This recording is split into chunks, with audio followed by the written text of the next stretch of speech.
Okay. So Adam's rule was no going to the bathroom at all while I was in the trapezoid, so y'all are not allowed to go to the bathroom. Because Adam said I couldn't. No. Wow. Okay, so, I'm introducing you first. oh my God. Hello everyone, I'm Akina.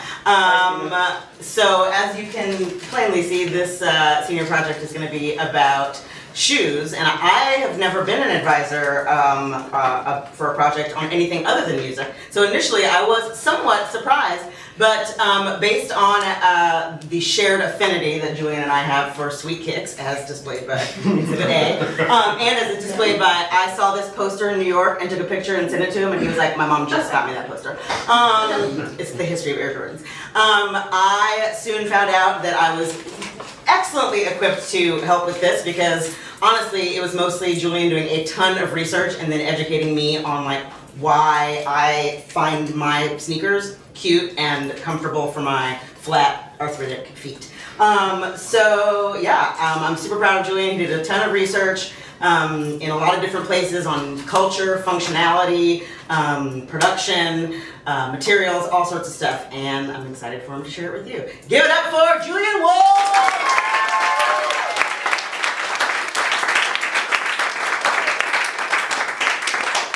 Okay, so I want to start this off by saying there was a lot of research, like this, I would say probably like 60% of this was research, because a lot of this information is buried under like tons of patents and weird like legal stuff.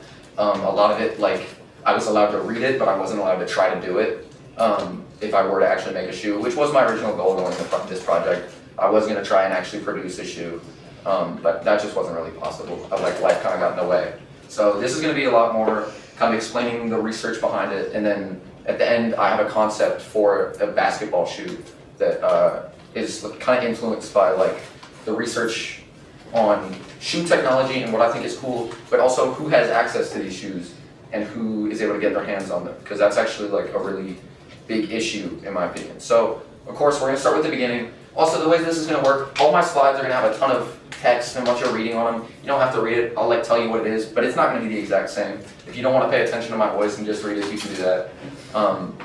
But yeah, so a lot of people know that Converse originally started as basketball shoes, and they were the first basketball shoes. It was the non-skids in 1917, were the first ever basketball shoes ever created, and it was because players were having issues on shoes with softer rubber that would slide on the courts. So they wanted to be able to stop quickly and make like explosive movements, a really big part of basketball.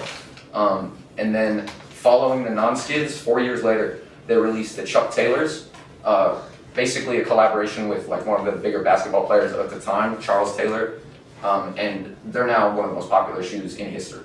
They're like, you'll see Converse, you'll see Chucks everywhere you go. Like, I can guarantee you, like, at least 5 people in this room are wearing some.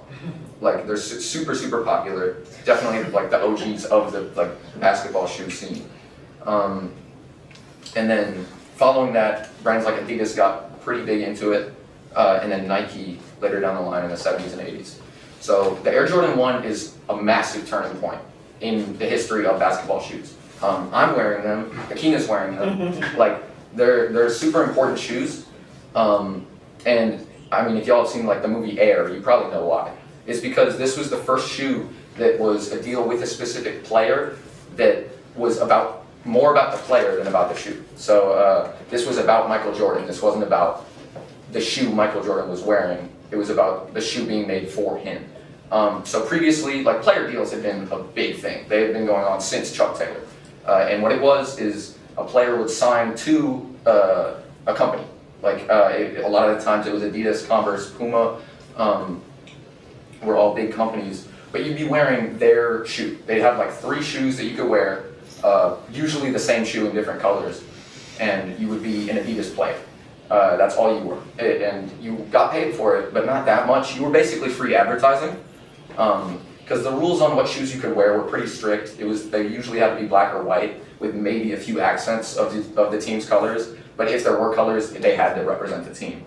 But yeah, so in 1985, that's weird on the formatting, but in 1985 there was a big push by Nike. So Nike was kind of falling behind in the basketball world. Like, they were a running company really, And all these other companies like Converse and Adidas were pushing for basketball because it was big. And so there was a really small team kind of given the job of fixing their basketball division before it just got cut off. Like they were just going to stop making anything related to basketball if it didn't work. And so, I mean, like I said, the whole movie Air is just about this. It's a great movie if you want to learn more about it. But they eventually ended up picking Michael Jordan as their one player. They didn't have any other players, whereas they were trying to have 4 or 5. They had to pay a lot to get Jordan, and they had to do a lot of convincing to him and his family. But this deal gave Jordan a special shoe, unlike any other shoes on the court. It was mostly red, as you can see in this photo. This actually wasn't the first version. The other version was black and red. But yeah, he got this pair of shoes, which was it made him stand out so much more. Because what the NBA was at the time was a bunch of dudes in 2 colors of jerseys on a court wearing the same shoes. So this made Jordan stick out like crazy. And he had this giant Nike logo on his feet. Everyone was seeing the best player in the world wearing these things, and they wanted to be like him. And so, yeah, a lot of people know this, but Nike was paying the $5,000 per game fine the NBA was charging him for wearing these shoes because they weren't more than 51% white. It was just it was a really big, I feel like I'm not kind of explaining it as well as I can, but it was a really massive turning point in the kind of shoe industry because it was the first time it was about a player. And then Jordan also, a big part of the movie Air and a big part of shoe deals in the future is Jordan got royalties for this shoe. And now every single time someone buys a Jordan brand shoe, and that could be Luka's shoes, that could be Tatum's, that's anything related to Jordan, he gets 5% of the money from that, which is a lot. So this is just something actually I added last minute because Akina showed me. This Converse ad is super iconic, but if you look at all these shoes on the bottom, they're just Jordan ripoffs. And I'll get into silhouettes later, and silhouettes are a really big thing in shoes. But you can see the similarities between this and this shoe, especially in this one. This is just a direct rip from the original Jordans. It's just a different logo. So after Jordan got big from basketball and the shoes got big from basketball, they got really popular outside of basketball. I'm wearing Jordan 1s right now, and I'm not about to go play basketball. So they were immediately massive, especially because of getting banned. They had a big ad campaign about this is the shoe that was banned. But the hip hop community in particular was a massive, massive important part of basketball shoe popularization. Run DMC had a huge song called My Adidas. The Adidas they were talking about in the song weren't even really basketball shoes, but it contributed so much to it. Even now, today, big rappers, hip-hop artists are constantly seen with just nice shoes on, cool sneakers. Drake has his own shoe line. It's just a lot of that community and culture contributed a lot to the success of basketball shoes as things you just wear. So now we're gonna get into how they're designed nowadays, and it's super different from before. Way more technologically advanced. Before, especially with the Jordan shoes, since it was the first time they did it, they were just making something that suited the player, made them stand out, and kind of looked cool. But recently, shoes have been coming in lines. We're on the 37th of the Jordans now.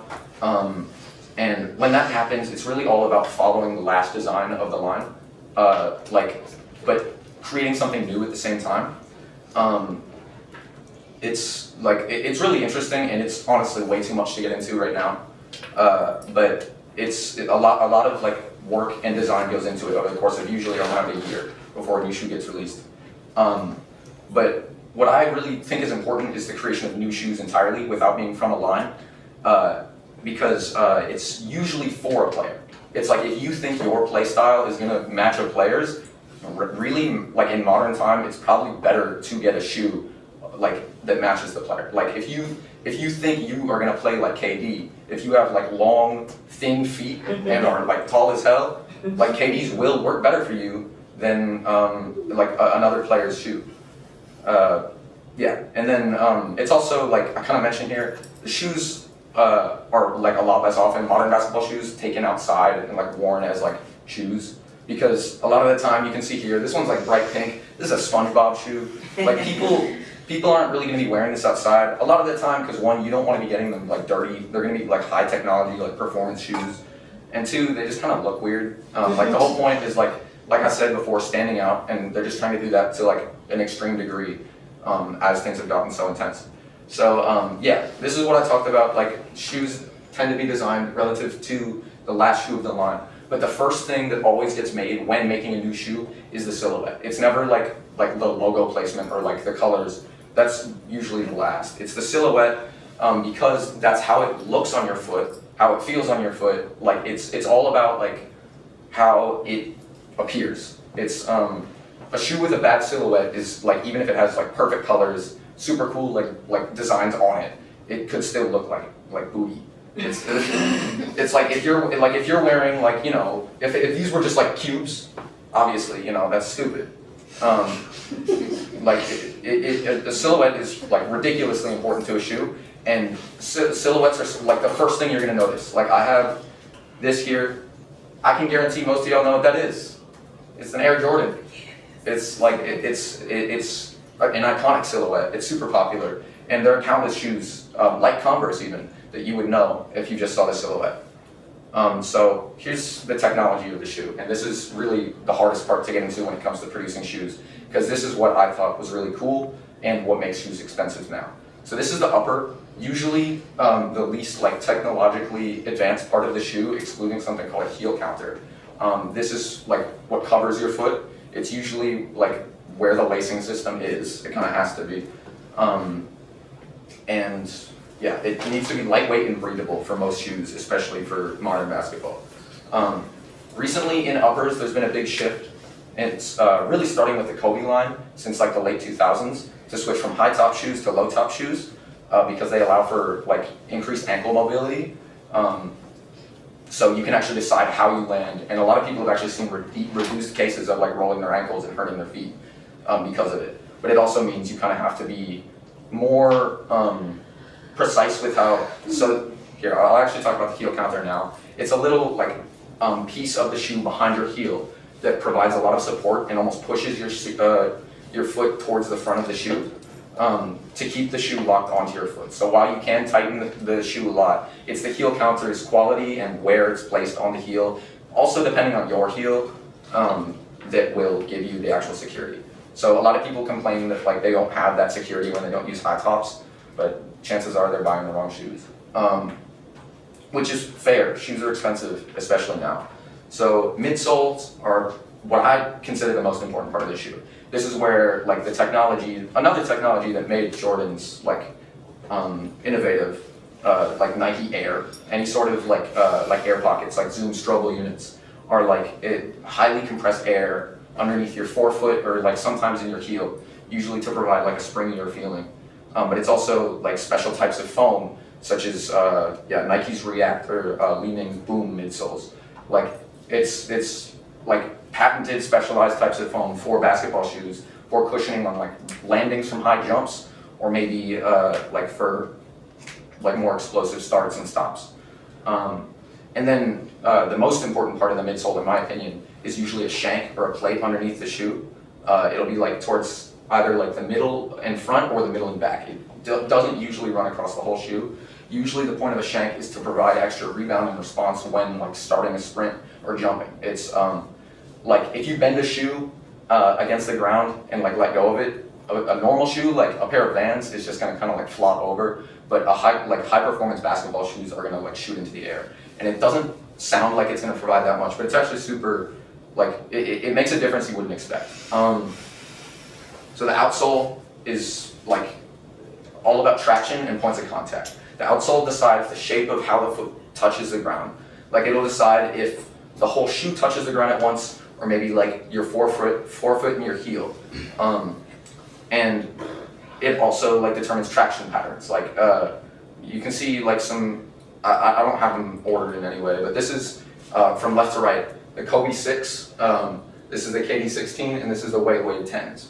So both of these are Nike shoes, but this shoe is like renowned for traction. It's like amazing. This shoe is okay. It's kind of bad on dustier courts, but this shoe is also great. And something all of them have in common isn't a traction pattern, it's actually the rubber quality. So many more people think that it's about what's on the bottom of the shoe, or like what the pattern is, than what it's actually made of. Yeah, I kind of gotta move fast because we're kind of running out of time. So resale culture is my biggest issue with the shoe industry right now. And it's that Nike and other brands will make these shoes that they know have hype around them. They know people want to buy them and sell them for marked up prices because they're status symbols. They just like them because they're cool. But what it leads to is high performance basketball shoes like Kobe's, my personal favorite line of shoes, being like hundreds and hundreds of dollars to buy. Like getting your hands on a pair of Kobe's for under like $250, $300, you have to be lucky. And that's ridiculous. There's people who like are amazing basketball players that can't afford these shoes. And a way to go about fixing that could be not selling at major retailers. A lot of the time they charge a 50% markup. So like doubling the price of the shoe from what it would be if it was simply Nike selling it to people. Because it's a big like economic like wholesale thing. And it's not something I really researched that much, but it seems like maybe an initiative from Nike to sell their shoes for less could be good. So here's the part where I actually got to designing a shoe myself. I'm gonna pass this around. This is my like earlier design, and this is my most recent design. This was on Sunday. Yeah, so as I pass it around, I'm gonna ignore this. This is my first design.